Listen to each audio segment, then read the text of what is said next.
Hello, English 2112 at Valdosta State University. I'm Dylan Duvall, and hello to any future English 2112 students taking Dr. Muller's class. It's a pretty fun class, pretty easy A as long as you try. But anyways, let's just go ahead and get straight into it. So this is my video essay, and today I'm going to talk about how the medieval literature texts you'll be reading in English 2112 at Valdosta State University are a little bit more related to our modern world than many of us think, and with the main goal of this video being to inform and educate anyone who views it really on some of the agendas that are pushed within medieval literature.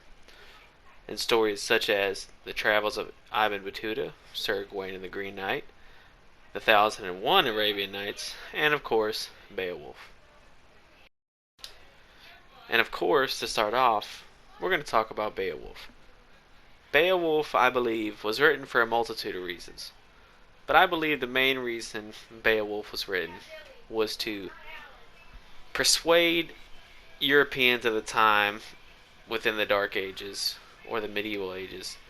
It was to persuade Europeans to essentially convert to Christianity, because it is all holy, it is all glorious, and it is all virtuous. And I believe with Beowulf being such a high character of chivalry and being so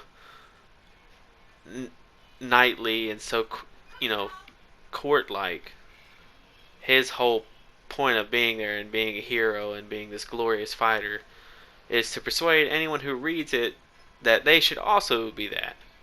And it just so happens Beowulf is a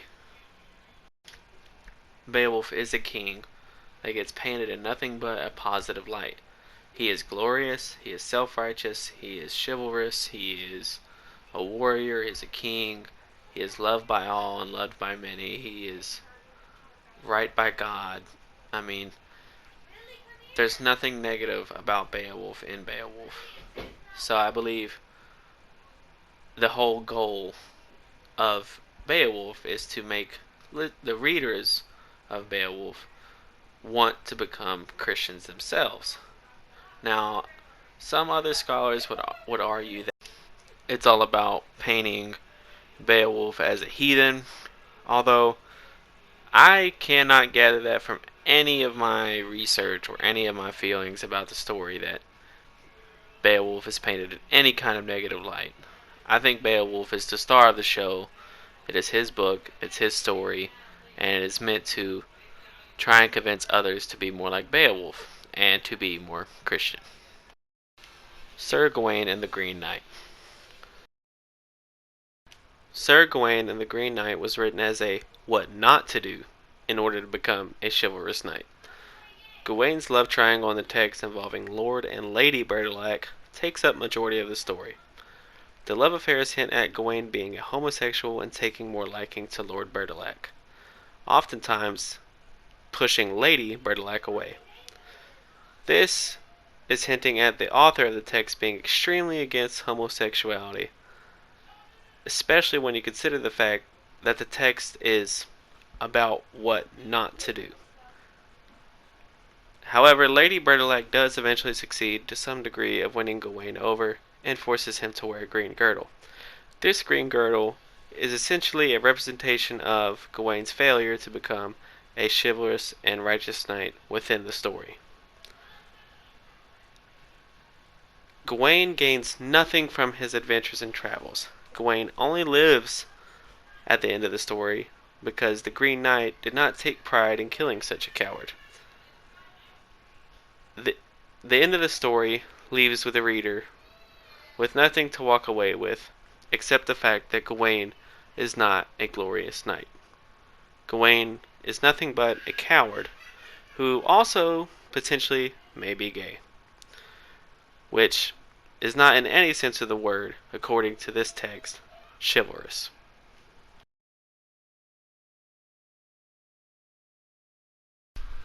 The Travels of Ibn Battuta is at first glance a story to entertain and educate its readers on what Ibn Battuta learned on his travels across the known world at the time. However, a deeper peek behind the curtain reveals that there is more than meets the eye. Throughout the entirety of the text, Batuta constantly bashes other cultural and religious customs by comparing them to his own. For example, during his travels in India, Batuta witnesses a burial process in which the wife of her now deceased husband must throw herself onto the flames of her dead husband's burning corpse to prove her eternal loyalty. Batuta immediately bashes this tradition and calls the Muslim one superior. I believe Batuta does this throughout the text constantly in order to promote the superiority and righteousness of the Muslim religion.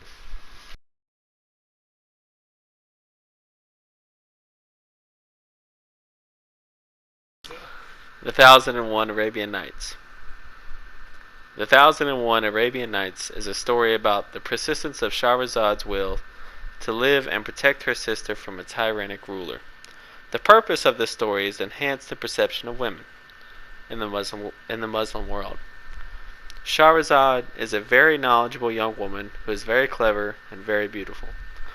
This story may possibly be the first feminist story ever written. Throughout the text, Shahrazad's ability to evade death and hardship using a combination of her womanly charm and advanced comprehension ability is second to none. Shahrazad is the epitome of a powerful woman.